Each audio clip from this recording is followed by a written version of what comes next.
On this week's episode, who won and who lost at the Golden Globes?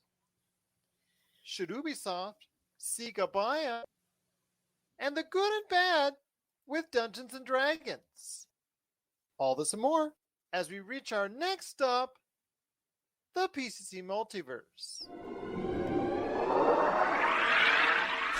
Don't be alarmed. The quasi-shimmering light before you is a trans-dimensional gateway to other worlds, other voices, other thoughts, and other realities.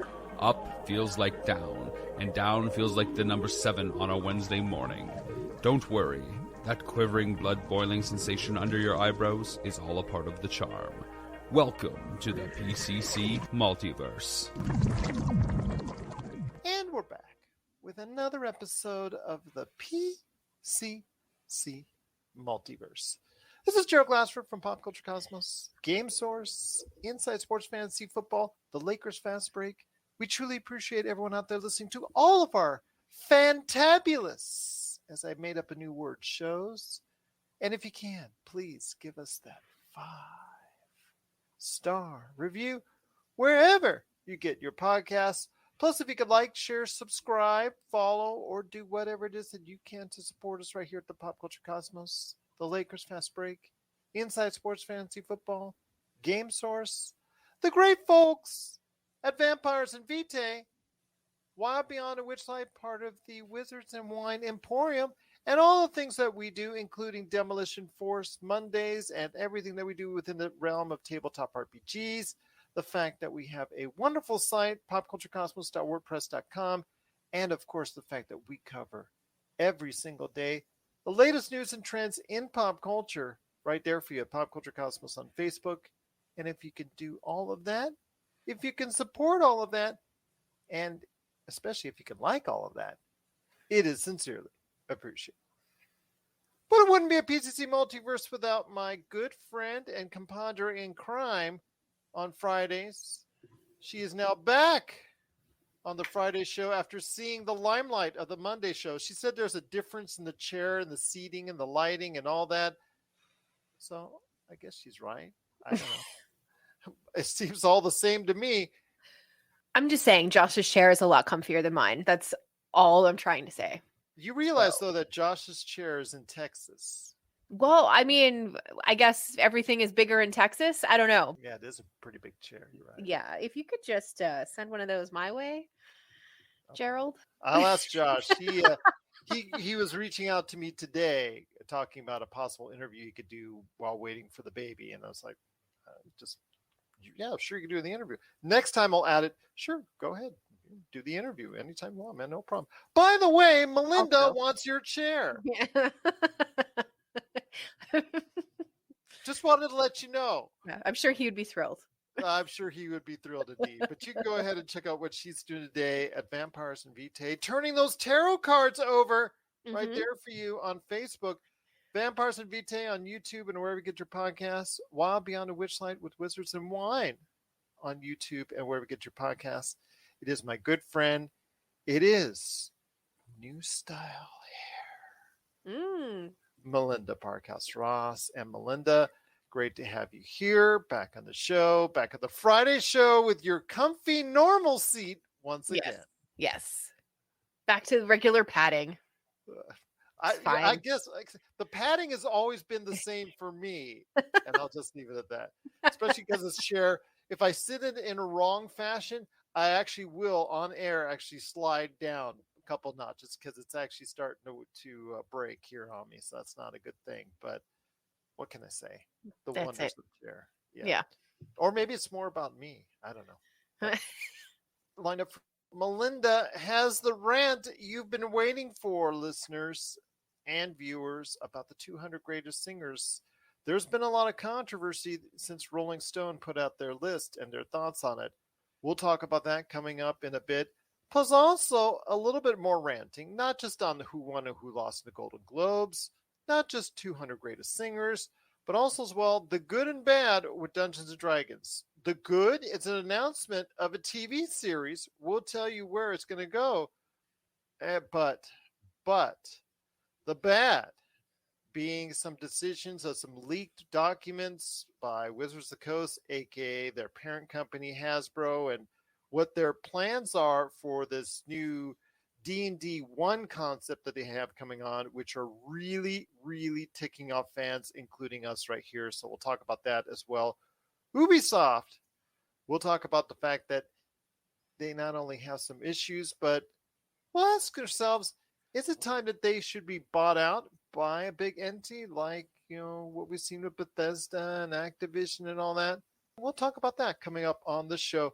Plus the movies debuting this MLK weekend. And of course, we pay tribute to one of the greatest guitar players. And that's coming up on the show as well.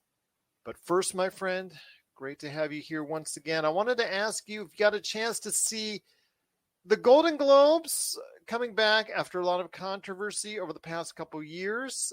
It's been very widely criticized. Tom Cruise handed over his Golden Globes from over the years and actually was used back on him in a joke. And I don't want to go into the joke or anything like that. You got to read up on that. But your thoughts on the Golden Globes before we get into some of the major wins and some of the major snubs. But it was down 25% from the last time it was on in full, I believe in 2019. So not everybody's back in love with the Golden Globes. Yeah, and Ricky Gervais certainly noted that on his Twitter. He said, "No, I'm not coming back." was all that he put. So there you go. But I think what was appealing about him as a host was it was like he dared to say the things in front of all of those celebrities in the room full of all of those people who can make or break careers, and say the things that perhaps we have had the same opinion of over the years. So it was, it was gutsy of them to have him as a host for those years. But the host, and I apologize, I can't remember his name now. But he let some stuff get to him that I just felt was bad form. Not that I have hosted the Golden Globes, let's face it, but I have hosted my fair share of events, be it an award show or auctions or whatever have you over my 20 years in radio. And one thing you don't do is get angry at your audience for not listening. And he did that repeatedly, and that just killed it for me. Well, Jared Carmichael, who's a comedian, hosted the show, and he doesn't have the name value yet, as I guess a comedian and an entertainer yet, that I think also didn't drive in the audience as much as I guess was thought, or also as well in NBC's case, maybe the stigma of all the controversies that Golden Globes has had over the course of the past couple years. Yeah. Maybe that's still going to be an after effect of it, and it's going to take a long time before people come to accept the Golden Globes again in certain people's eyes and whatnot. But you know what? Be that as it may, it was there. It was down 26% from the last time around. I don't think Ricky Gervais is going to improve it by 26%. There's still more issues that they have to take care of as a whole, but I don't know. They've just got some things to figure out as far as the Golden Globes officials there. But one thing that is, to say the least, Golden Globes are in many ways maybe the second tier, the top of the second tier as far as awards season goes for both movies and television. The Emmys is number one for TV. The Oscars number one for films, but the Golden Globes are considered right behind as far as the Foreign Critics Association. And they listed out some awards. I won't go over the numerous awards that they dished out. I know, but there were some major ones I want to talk about. First up, the big win of the year and the most deserved win of the year is Michelle Yeoh. Yes. Michelle Yeoh for Everything Everywhere All at Once. A sensational job. I love the fact when she's up there thanking everyone and giving her congratulatory speech, they tried to put the taped, it was actually not live, it was actually taped piano music. It wasn't by the pianist that told to do the live. So I know there's a little bit of controversy there, but I want to say that she told the producer or whoever was running the tape music to shut up. Yeah. Or I'll come over and kick your ass. And I think that was very to that effect. And that was very pointed. And that's very Michelle Yeoh because, that she can kick your ass, I think was something like that. So yeah. I will say, though, that That's Michelle Yeoh to a T, and she deserves all the credit in the world for that. Her co-star also won for Everything Everywhere All at Once. And for some reason, the movie itself got snubbed by The Banshees of Inisherin, which is a really good film, very dark. But that film, to me, wasn't a comedy. That film was more of a drama, and they put it in the comedy and musical section, so they kind of gave it an out, and it won. And now it's being considered the favorite. I still think Everything Everywhere All at Once should be considered the favorite, but be that as it may, The Banshees of Inisherin, two great performances. Actually, the whole cast, great performances in that film. It's a very actor-driven film, and actresses in the film, it's just really outstanding. But Everything Everywhere All at Once is still my top film of the year. Yeah, absolutely. And, she, either made reference to having just turned 60 last week or was turning 60 this week. And this was her first American award, I suppose, was the way that she put it.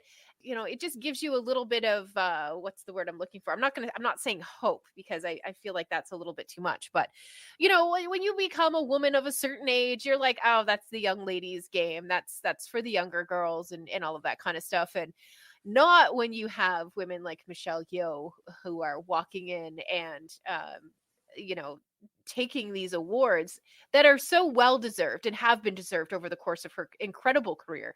I was very, very happy for her, absolutely thrilled. And I may have started to boycott the Golden Globes if she hadn't have taken that award, to be completely honest. Well, she said it was an American award. It is kind of an American award because it deals with American television film, but it's done by the Foreign Critics Association. Yeah, I think I said American. I think she may have said Hollywood. I think it's more Hollywood, like you said, more entertainment Hollywood. Yes. Even though the TV shows are on, for the most part, American platforms, the films are mostly American produced for the most part. Yeah, so it's kind of weird how they lay that out, but yeah, it is kind of strange how they play that out. But I will say, Banshees of Inisherin, excellent movie itself, but it goes too dark for me, especially in the last third of it. Colin Farrell won for Best Actor, and Austin Butler won for Elvis ahead of Brendan Fraser. So for The Whale, or I don't know how that works out. He won for drama for Elvis, for musical comedy, even though Elvis, if he sings in there, could you not consider? I don't understand exactly what they really consider comedy and musical and drama. I just think they tried to fit the ones that they wanted to get awards for in the right slots and decided to categorize it from there. So I'm tired of dealing with all this separation of just what they do at the Golden Globes. So I will say, though, that when it comes to the TV side of things, it's the Fabelmans and Steven Spielberg won for Best Film in a Drama and also Best Director. As much as I think Steven Spielberg is one of the greatest directors of all time, I do not think this film should have won it. I think it should have been the Daniels for Everything Everywhere All at Once. I also think, as far as directors and for the movie, I thought it was okay. I just thought it was way too long. Your thoughts on the Fabelmans winning? Well, I can, we always know a particular style of movie or a movie about a particular topic is going to be something that is going to resonate well with the people who pick and choose what movies are going to go into these award shows. Like for the Oscars, for example, just have an epic war movie and you're probably going to get nominated. For some reason, it just always seems to work like that. I'm not saying it shouldn't, but it just is something that you seem to be able to count on. So when you have, a movie that just seems to fit that kind of, I don't know, large I don't know. It was going up against Tar, Top Gun Maverick, Elvis, and Avatar: The Way of Water in the drama section, which isn't a big, even though there are two heavyweights as far as box office, it really wasn't a big group. The comedy or musical, The Banshees of Inisherin won for Best Picture ahead of Everything Everywhere All at Once and Glass Onion, Knives Out Mystery, and Babylon and Triangle Sadness. I just think they should just stop the separate sections. everything just gets drawn out. I just think they should just say who are the best, like the Oscars. Right, but with this Spielberg thing in particular, it was kind of autobiographical, wasn't it? Yes, it is. Yeah, It so is that's why it very much. won. That's why it Yeah, won, I know. arguably. That's And I'm not why. gonna, again, he is one of the finest directors of all time. No one can ever take that away. But I did not find that film to be one of his best films ever. I don't find it in this. I think I could name 10 pictures better than the Fablemans that he's directed personally.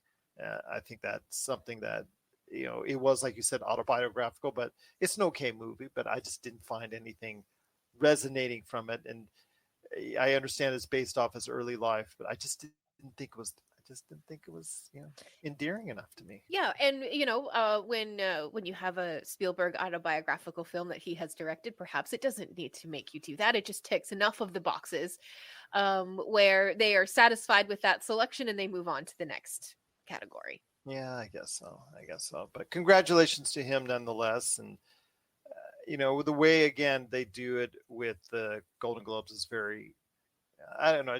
It seems to it thins everything out from having a nice quality options there, in the different categories. But it's there to about give everybody an award, or seemingly, or so many more, an opportunity to get award to cover all the bases when it comes to the Golden Globes.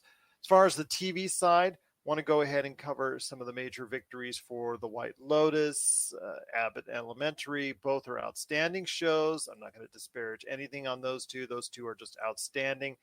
Especially with Abbott Elementary, with a big win for ABC, which has been struggling as far as for ratings in recent years. So big win for them.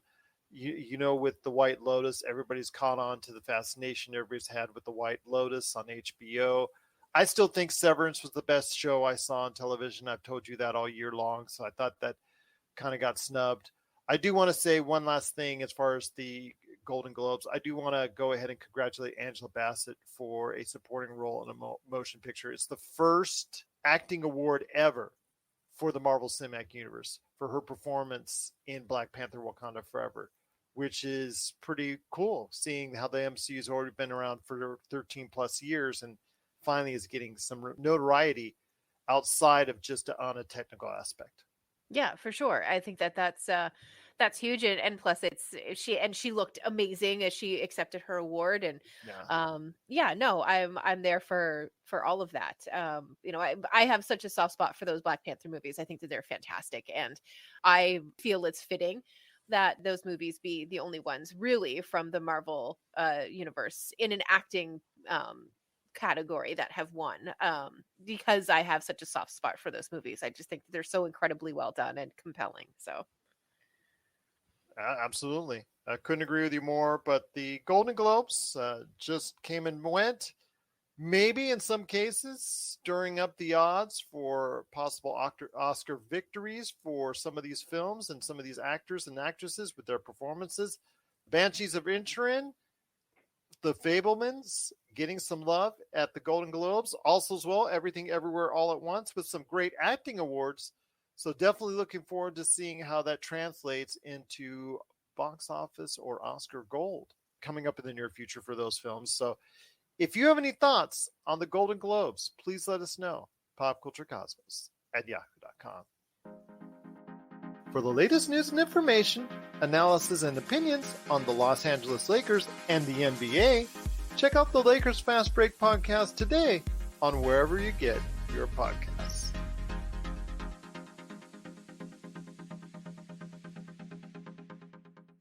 Well, now it's time.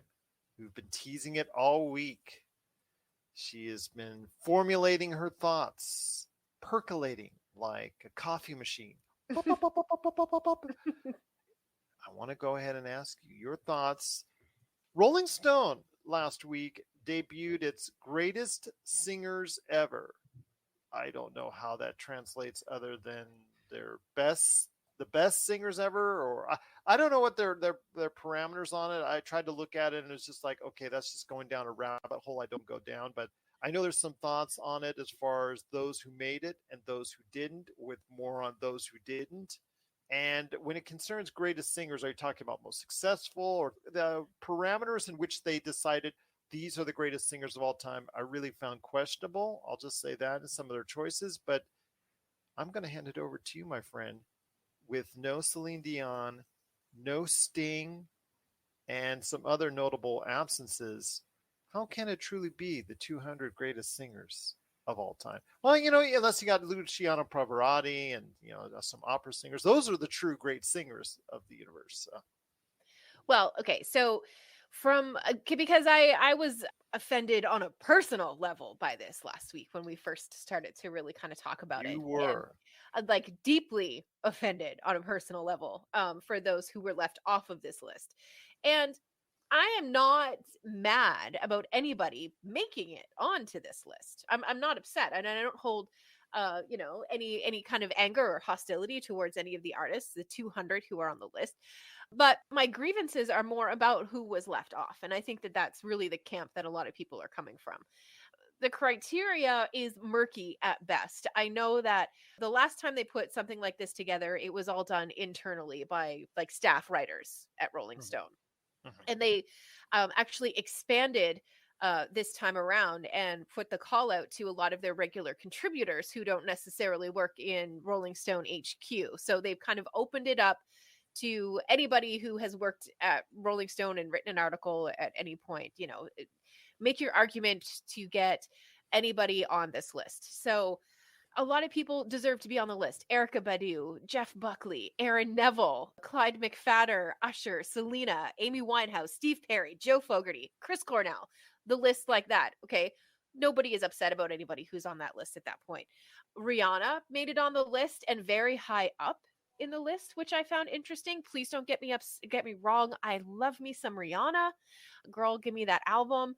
But when you look at the list of other people who are on here, I don't know that she should have been as high up on the list as she is. Again, love her. Please don't at me about it. We had Leonard Cohen on the list. We had Billie Eilish. Admittedly, she was very low on the list, like within the first 10 names. So between 200 and 190, she was in there somewhere. Eddie Vedder was on the list. Ella Fitzgerald, Etta James, Aaliyah. Again, nobody is upset about who made it on the list. They're upset about who wasn't. So I was, been talking to Robbie about it for the last couple of days. A lot of people are bringing up Celine Dion not being on the list. Wherever you stand on Miss Dion, you have got to give the lady credit. She has got pipes and she knows how to use them. And I want to say, okay, yes, Adele has had more hits, but Celine Dion has had many hits of her own. I kind of associate one with the other. And I don't know how you could go ahead and separate one, because Adele's within the top 25. I'm just scanning it briefly on Rolling Stone. How could you not have her in the mix? I just find it odd. Sting, who has he stood out with his voice on both his stuff he's done solo and with the Police. I don't know what is. How they are judging this, how they're grading this, how they're utilizing this. Is it based off commercial success? Is it based off fan appeal? Is it based off critical acclaim? I do not know exactly how they're going ahead and calculating out these top 200, but I think they should have just kept it. I think they should have increased it to 300 and go from there. I really think that they made a mistake in the way they presented this and the way they've tried to defend it. I'm not going to go ahead and start saying this person should be ahead of this person in the top 25 or anything like that. It's just because you're just setting yourself up for arguments. So I'm not going to do that. Okay. Would I have that same top 25? No. Would I have that same top 200? No. Would I put some people out and put some other people in? Yes, but that's just me. And I'm sure that's everybody else. Yeah, absolutely. And when you look at these lists, they're so subjective as well. It's not like you can't objectively say this person needs to be in the number one spot. That's just not how the arts work. But to not have Bublé, to not have Matt Dusk, there was no Meatloaf. Was Meatloaf on there? I didn't see him. Michael Bolton. Where's Michael Bolton? I mean, you make fun of Michael Bolton, but at the same time, you have to admit that, in his heyday, And you're going to be like, right, that guy could sing like crazy. The top 10, I think that they got pretty right. I am surprised by one of them, and I'm not going to say which one because I don't need that level of hate mail. But the top 10 was Al Green, Otis Redding, Beyonce, Stevie Wonder, Ray Charles, Mariah Carey, Billie Holiday, Sam Cooke, Miss Whitney Houston, and incredible Aretha Franklin. That's the top 10. And See, like I but said, I mean, if they're the greatest voice in the world, it was kind of put an aside as far as Luciano Pavarotti, but he is one of the greatest voices yes. of all time. Now, How would you not include him if it's just based on the greatest voices? right, but I think that one thing that they Placido Domingo, for goodness sake. It has a lot to do with the verbiage, I think, that they were using. And a lot of it has to do with making popular music. And you can argue, no, I know, but just bear with me for a second, right? So we can argue here all day that opera music is popular music. We can argue that. But you cannot argue that a Whitney Houston album is going to have more people recognize it than a Pavarotti album. Do you know what I'm saying? That depends. That depends on the song. I mean, there's some songs that Luciano Pavarotti and Placido Domingo have sung. I'm using them as an example that have been used in every single platform of pop culture medium for decades. Sure. But they're talking about like volume of work. They're talking about breadth of work. And when you start to get into that conversation, you're like, well, what about Billie Eilish? Why is she on the list if she's so young and it's so early in her career? Is she 20? In comparison, I think she's getting close to legal drinking age. Is 20? Yeah. Anyway, I mean, she started when she was 14, and she brought her own style of singing. Not that it had never been done before, but just maybe hadn't reached the heights and popularity that Billie Eilish was able to reach with it. And I think that is part of that argument for getting her on this list. You know, like I said, a lot of this stuff is just so subjective. They admit in the article, if you go back and you read it, that they purposely didn't include opera singers because then none of these singers would really have much of a chance. This is true. I mean, but right? But then why label it the greatest singers of all time? Yeah, they should have labeled it like the greatest in popular culture of the last 40 years or something along. I guess no, it would have to be more than that now, wouldn't it, to reach back to the 50s and 60s? I mean, because Elvis was on the list. So yeah, that dates back to the 50s. Yeah, exactly. So I just think that there's I think it's a verbiage problem, not so much a list problem. I think that the list is a solid list of artists and singers and performers. Those who were left off, I don't really understand a lot of their argument for not including them. I don't begrudge anybody who's on the list. I just am upset about those who didn't make it to the list. But also, you couldn't have a top 205 greatest singers of all time. Well, I think they needed to do 300 just to cover their bases. But yeah, then again, people would argue, how come they weren't put in the top 300 if that's the case? Well, exactly, right? And when they did this before, they did the top 100, and it didn't seem to cause this much of a stir. But expanding it to 200 and then leaving very key artists and singers and voices off of the list certainly made people take notice of it this time around. And I think it may have just been the proclamation that this is the 20 greatest singers, or however it was that it was labeled. I think that's mislabeled. I think they're using the wrong language when they're explaining what they did and what their approach was to this list. And gosh darn it, Celine Dion ought to be on there. Well, let me ask you this. When was this first one done, the top 100? When was that done? Oh, gosh. It was in the early 2000s, maybe 2010 at like the most recent, perhaps, around there somewhere. How was social media at that time? I mean, it was still pretty young, if I remember correctly. Yes. I'm going to go on my MySpace. I'm going to go on my MySpace account and really rant a storm. Well, no, all you would have done is go on and change the song on your MySpace for... I'm not going to download it illegally on Napster at all. Yeah. No. Right. I'm not going to use any LimeWire to download anything by Jeff Buckley. Exactly. But it is a great debate going on ever since it came out. Melinda has her thoughts on it. I have mine.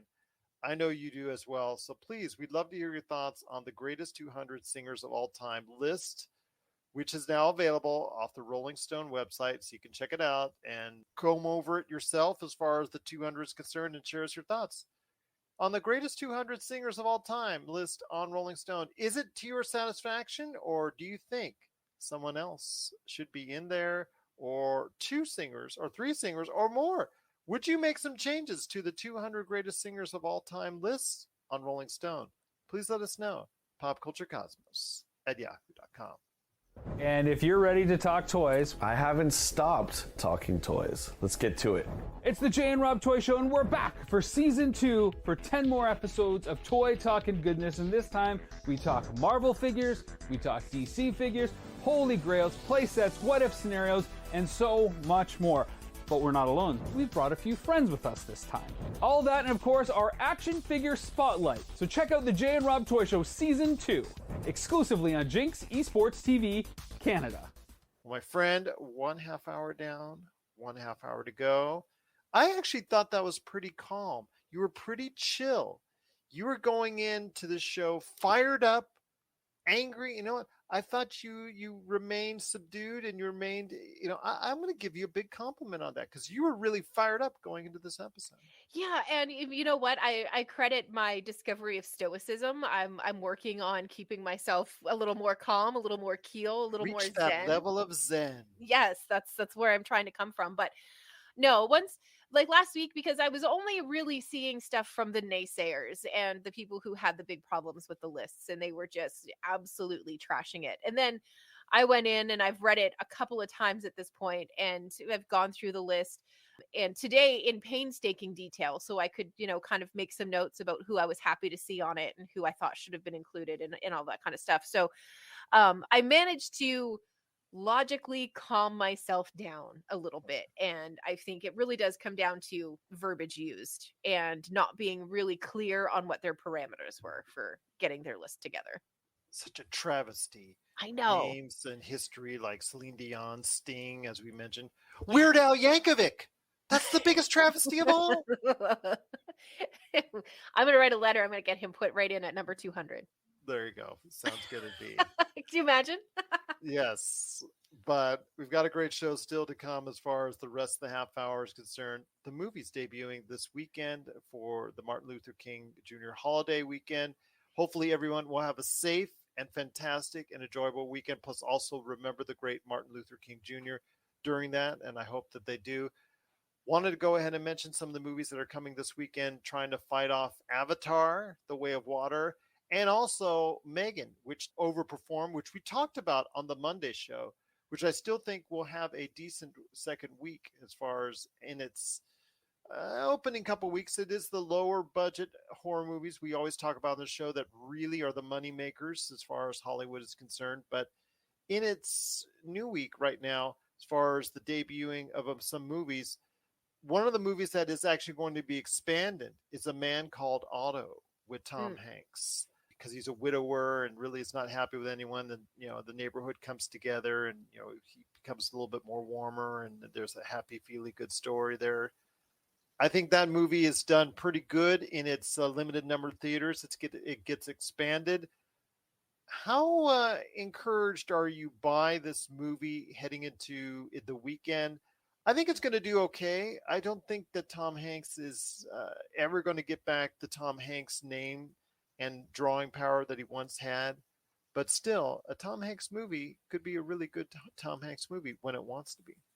Yeah, absolutely. And I think that it might not be the Tom Hanks movie that gets everybody out to theaters, but it's definitely going to be the movie that gets everybody talking when it finally hits streaming platforms. I think that this is going to be that kind of a movie. Not to say that people aren't going to make the trip to the theater to go see them, but I just don't think that it's going to do big numbers. I don't think it's going to give much competition to Avatar. No, nor do I think any of the movies on this list that are coming out this weekend, including Plane from Gerard Butler, which when you first look at it as a movie that's dumped in January, because as you and I have talked about before, January is usually the dumping ground for movies that are not going to be or not expected to perform to the studio's liking. And this movie looked, as far as the trailer, looked to be some sort of straight to DVD or straight to streaming stuff that Gerard Butler has been known for doing on occasion when he's not making some other movies that are actually making some money, like the Fallen series or whatnot. But he does have a tendency to make these type of films. But actually, this one's getting some okay reviews. Nice. I'm glad to hear that. I enjoy Gerard Butler immensely, and there's not a lot of stuff he can do incorrectly in my books. Perhaps I'm a little biased there, but Yeah, maybe a little bit of that sneaking in. But no, I'm always interested to see what Gerard Butler is up to and what he's taken on next. So it's not going to get me to a theater, but it's definitely one that the day it starts streaming, I will be watching. when the other movie that's coming out of note for the MLK Jr. weekend is House Party with LeBron James' company executive producing this. It is a revival or re-envisioning of the House Party movie, which we all know from the past in the 90s, I believe it was, it came out. Are we talking Kid and Play's House Party? Yes. Stop right now. How did I not know this movie was coming out? Well, it was first supposed to come out this summer, but HBO, when they were doing their massive changes, and we'll get to Right. HBO here later in the hour with some price changes that they did, they made some rearrangements in their schedule with some movies, and this was one of them. It was taken off the summer schedule. It was taken off the schedule at one time. It was looking like it was going to be off the schedule entirely. Then there was talk about it was going to be just on streaming, and now it was dumped in the middle of January. I really don't have high aspirations for this. LeBron James, who I cover extensively on the Lakers Fast Break, has not talked about it at length really much. So I have a feeling it's not setting itself up for a good weekend this weekend. You know what, though? It might surprise you. There could be a little bit more nostalgia out there for those movies than you realize. Is it enough to make any kind of impact on the freight train that is Avatar right now? Probably not. No, I don't think so. And I think there's also going to be some interest from people looking into some of the Golden Globes winners that are hopefully still available and out there, if they are in limited release and as far as the box office is concerned. So there'll be a little bit of uptick for some of those movies. But yeah, looking forward to seeing some of the results from this weekend, and we'll go ahead and report that on the Monday show. Glad to see everybody's still interested in the movies with Avatar 2, and then also as well Megan doing really well. But what about the other movies that are getting expanded or releasing this weekend? Please let us know your thoughts on House Party. Please let us know your thoughts on The Man Called Otto. Please let us know your thoughts on Plane with Gerard Butler. PopCultureCosmos@yahoo.com. If any of these movies are going to do well, we'd love to hear it. PopCultureCosmos@yahoo.com. Well, my friend, before we hit the break, I wanted to go ahead and ask your thoughts on this because there's a rant on the other side as we close the show on Dungeons & Dragons, HBO price hike, and of course we pay homage to Jeff Beck, the late guitarist who passed away this week. But before we hit the break, I wanted to talk to you about Ubisoft because Ubisoft, in its latest conversation with shareholders, they decided for the 6th time that they're delaying Skull and Bones. Now get this time frame which they plan to release it now. The latest one. They are delaying it to April of 2023 to 2024. So anytime between April 2023 and April of 2024, that's their new scheduled release date. So they're delaying it by a year. Something like that, yeah. Right. And they had already guaranteed that it was going to come out after 5 delays that they've had on this game this year. It was going to come out, I think, in the first part of this year, if I'm not mistaken. So that's gone on the wayside for a while. And then they also announced that they had 3 games that were in development, unknown games that they had not yet released to the public. They were all canceled. And they said that the Mario Rabbids Sparks of Hope game, that is underperformed.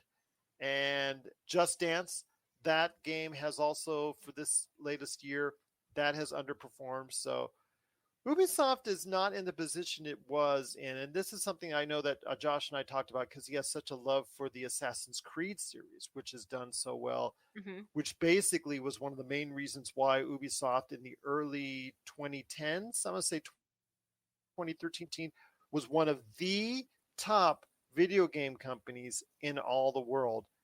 10 years later, roughly, or thereabouts, you can't even say that they're even in the top 10. I'm going to be completely honest with you. Being first place in anything is terrible.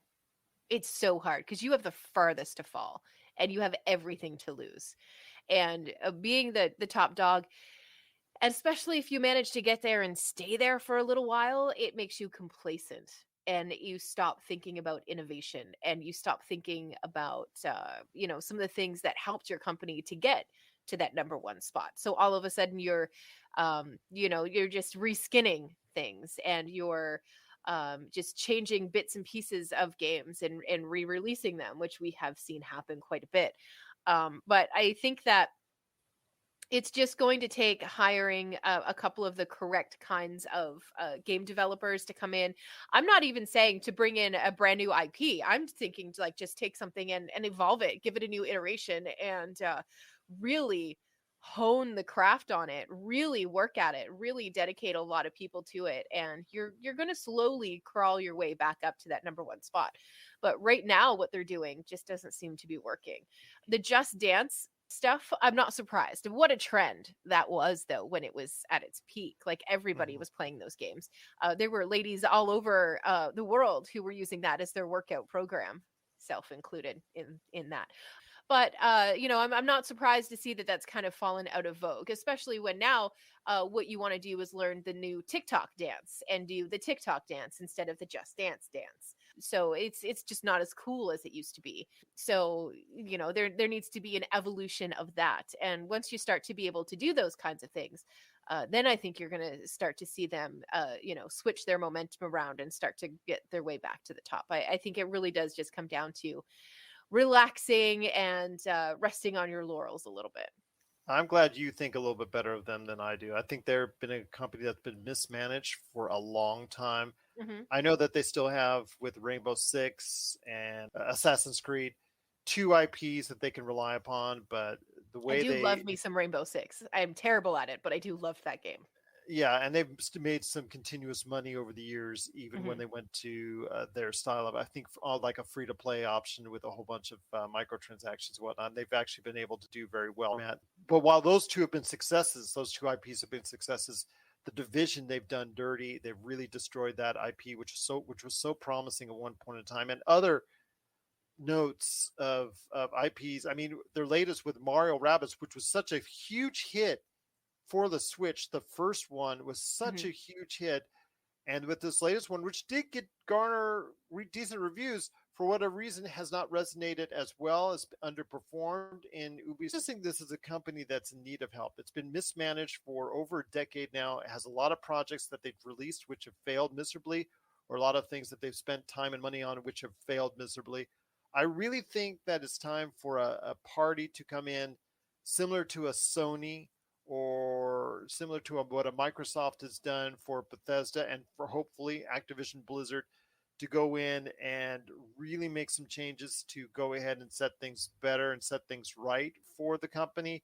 I really think that they're primed. It's been always talked about for the past 5 or so years about they've been in and out of rumors of being purchased as a entity, as a company in and of themselves, as far as they've been owned by and partially owned by several different companies over the years. But they're really, it's time for Ubisoft to be put on the right track. If they can't do it themselves, somebody should come in and do it for them.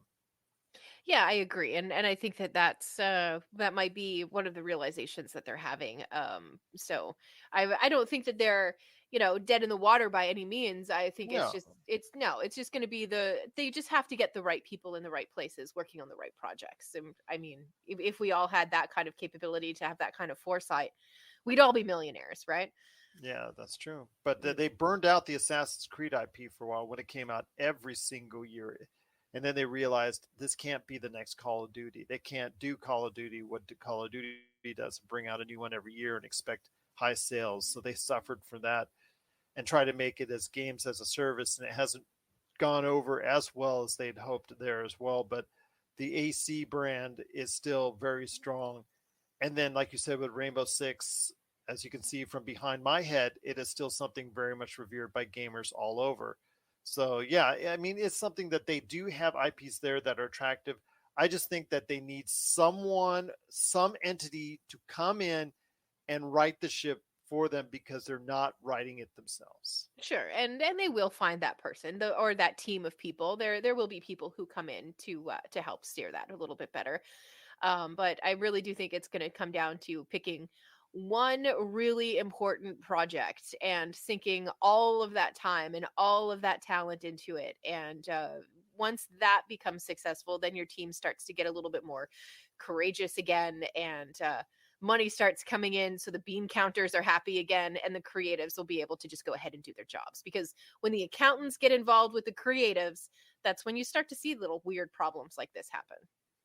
What are your thoughts out there on the troubles befalling Ubisoft and the disappointing numbers and disappointing changes that have been made because of it, because of cancellations, delays, again, to Skull and Bones for the 6th time, plus underwhelming numbers for Just Dance and Mario and Rabbids Sparks of Hope? What are your thoughts out there on the future of Ubisoft? Please let us know.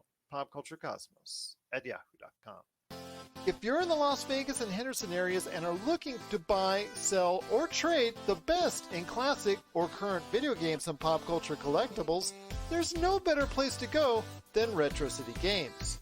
From Xbox to PlayStation, Nintendo to Atari, the great crew at Retro City Games provides the best place to go for all your gaming options.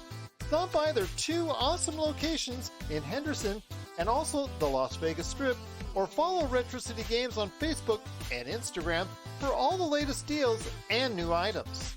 Without a doubt, there's no better place to go for your gaming needs than your friends at Retro City Games.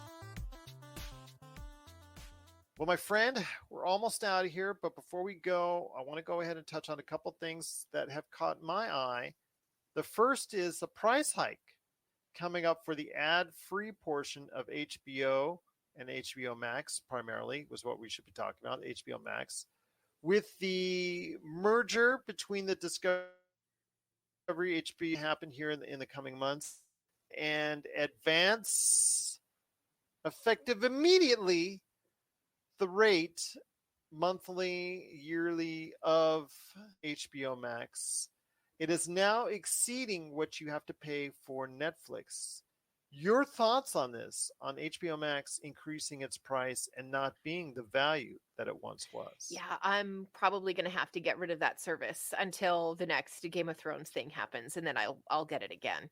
Honestly, that's probably how it's going to work out for me, personally speaking. There's just not enough content that I've been able to see and really latch on to when it comes to HBO Max.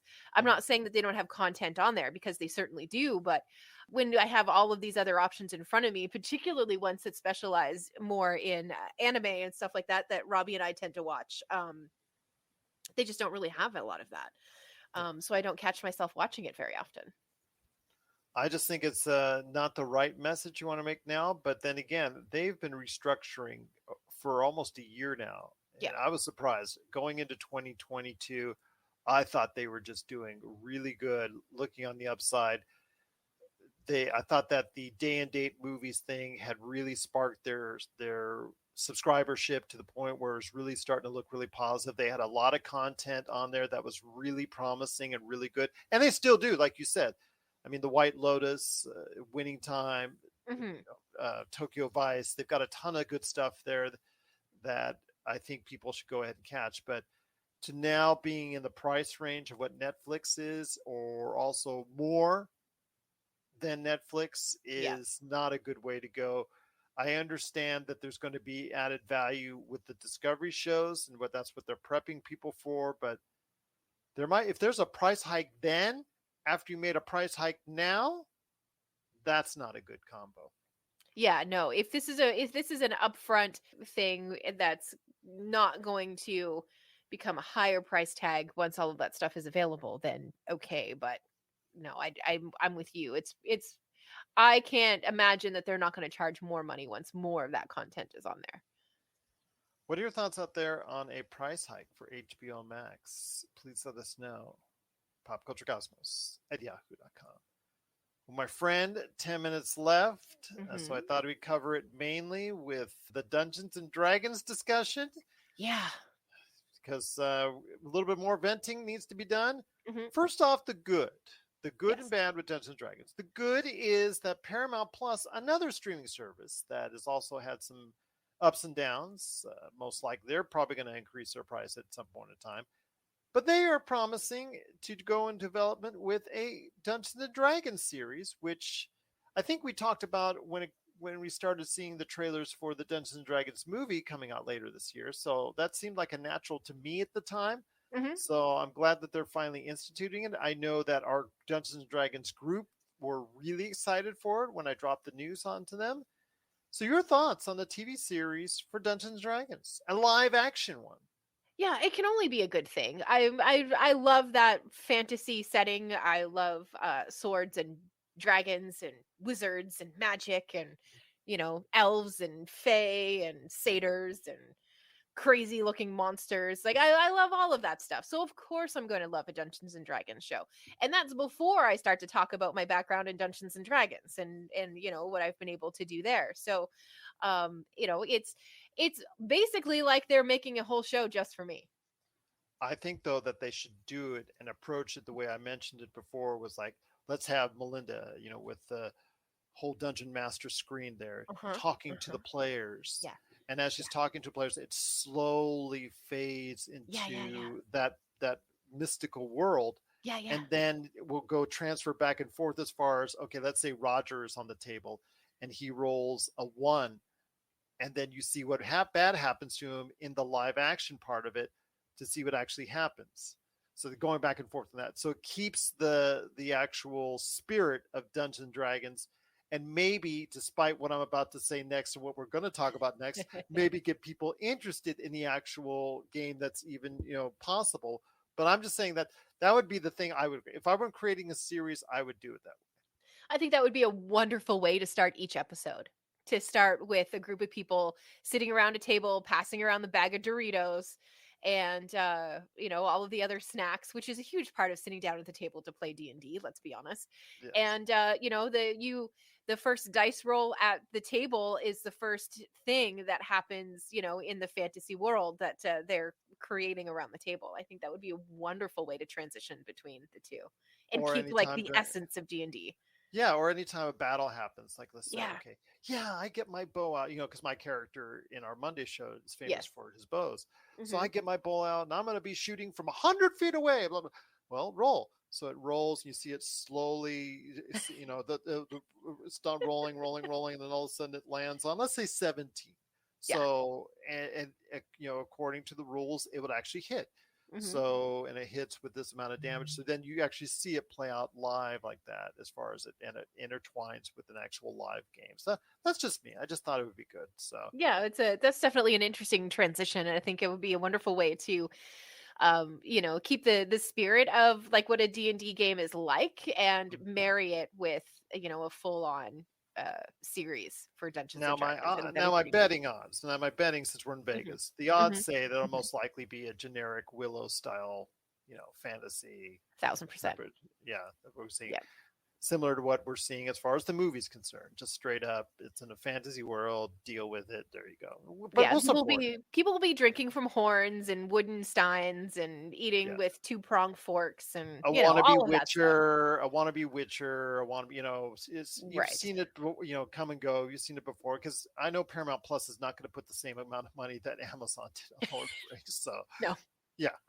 But I do want to say though, I'm going to let you get a rant here, because the bad news for Dungeons and Dragons is some uncovered documents by Wizards of the Coast / Hasbro, which owns Wizards of the Coast, which owns the rights to D&D, about this new evolution, the new edition coming around for Dungeons and Dragons, which would include higher rates, much higher rates for licensing it out as far as the actual rules are concerned, and also the actual Dungeons and Dragons properties and things of that nature to third parties, which, as you know, is a big part of the actual world of Dungeons and Dragons. It's not just the straight stuff that Wizards of the Coast sent you. It's all the extraneous stories and memorabilia and accessories and things of that nature that are a part of the world of D&D.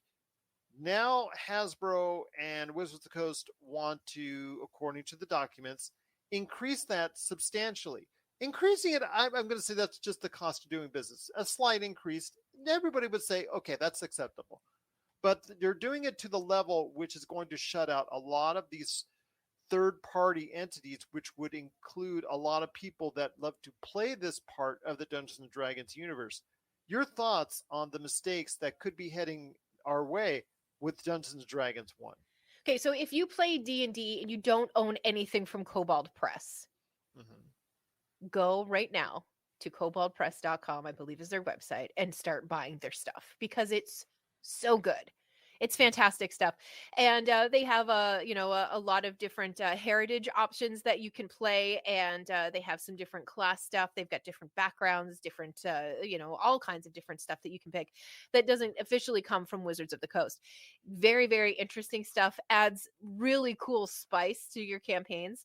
But they are the first people that I thought of when I heard all of this stuff coming from Wizards of the Coast. So what they have right now, I believe, is called open source license or open licensing source or something along those lines. Basically, it means you can use our gaming system and you can write your own stuff in it and you can put it out into the world. No harm, no foul. But with the new licensing that they're talking about, once you hit a threshold of like 50,000, then there's going to be some stuff that happens. Once you hit 750,000, which makes me think of automatically Critical Role, you're going to owe Hasbro and Wizards of the Coast a percentage of your profit. But the really concerning part of it is when you start to get down to the level of your actual play podcasts that you love. Wizards and Wine, we're not even like in the ballpark of being that successful. Let's be honest. I'm looking at like Dungeon Daddies. I'm looking at NatPod, podcasts like that, who really do have a very passionate fan base, and they are making money off of these podcasts. But now the way that it's looking is that they're going to have to start funneling money into Wizards of the Coast. And if you write something that takes off and Wizards of the Coast likes it, they can just slap their little logo on it and then sell it, and you don't own any of it. You get nothing from it. And that's the part I think that people are having a lot of problems with. I'm using your gaming system, but this is all of my intellectual, this is my story that I've written down. And you're just going to take that from me and put your name on it and put it in a store, and you're not going to give me anything for it? That's not okay either. If this is going to be a two-way street, it truly needs to be a two-way street. So there's a lot of people who are having a lot of very candid conversations about switching gaming systems now from Dungeons and Dragons. And I guess Wizards of the Coast has a little bit of a history of this. I'm not super well versed in the history of Wizards of the Coast, so forgive me if I get things only mostly right. But it seems to me that when they went from 3.5 to 4E, so the fourth edition of Dungeons and Dragons, they tried something very similar to this, and the popularity of Dungeons and Dragons went through the floor. People just didn't want to play it anymore. And my concern is that now that Dungeons and Dragons has crested so high, and you have things like Critical Role, all of those podcasts that I've mentioned, you've got DM Dave, you've got Matt Colville, Joe Manganiello, gosh, there's a huge list of celebrities that we know play D&D and produce content for it. There's so much that is at stake here that if it affects them, it's eventually going to funnel its way down to the little tiny, minuscule, little tiny actual play people like what I try to do once a week to make somebody's day a little bit brighter. What are your thoughts out there on Dungeons and Dragons and the good? Talk about the movie and television show. And the bad of their ill-cited decisions based off the leaked documents from Wizards of the Coast and Hasbro. So your thoughts on a possible move away from Dungeons & Dragons by the tabletop community. Let's hear your thoughts. popculturecosmos@yahoo.com. Well, my friend, it's been a great episode, but I wanted to acknowledge some greatness before we head on out, and that's one of the greatest guitar players of all time. Your thoughts on Jeff Beck before we head on out. Incredible guitarist who has definitely left an indelible mark on rock music. Rest in peace, and thank you for the music. Absolutely. Couldn't agree more. So for Melinda Barkhouse Ross This is Gerald Glassford. It's another beautiful day in paradise right here in the PCC Multiverse. We thank you for listening. And here's hoping you have yourself a great day.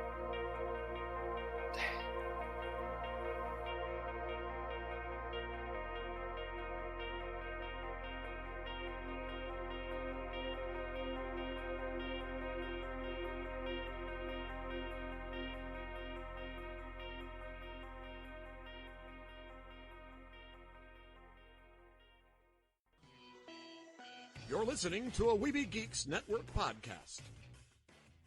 Tangent Bound Network. Let your voice be heard. TangentBoundNetwork.com. Thanks so much for downloading the Pop Culture Cosmos, and stay tuned as more great podcasts are on the way. Thanks again for listening to us here at the Pop Culture Cosmos.